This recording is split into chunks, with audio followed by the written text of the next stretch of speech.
তোমরা কি একটা জিনিস লক্ষ্য করেছো? চলো আজ আমি তোমাদের এমন একটা জিনিস দেখাবো যেটা দেখে তোমরা চমকে যাবে। চলে এসো চলে এসো চলে এসো চলে এসো চলে এসো।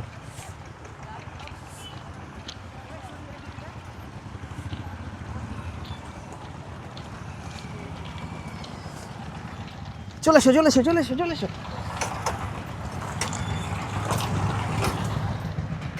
আমরা প্রত্যেকেই কম বেশি ট্রেনে যাতায়াত করেছি, কিন্তু ট্রেন লাইনের যেখানে জনসাধারণ মানুষ পারাপার হয় সেই জায়গাটা আমরা একটা জিনিস লক্ষ্য করিনি। এটা কিন্তু সম্পূর্ণ আমার চিন্তা ভাবনা। জনসাধারণ পারাপারের উপর দিয়ে যেখানে যেখানে ট্রেন লাইন গেছে, যেরকমভাবে এই জায়গাটা দেখাচ্ছি, ট্রেন গেছে, এদিক দিয়ে মানুষ পারাপার হয়, এদিক দিয়ে এদিক। কিন্তু এখানে তোমরা কি একটা জিনিস লক্ষ্য করেছো?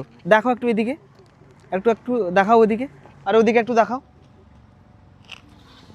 দুদিকেই কিন্তু মানে এই জায়গাটায় প্রপার এই জায়গাটায় কিন্তু রাস্তা কিন্তু খারাপ।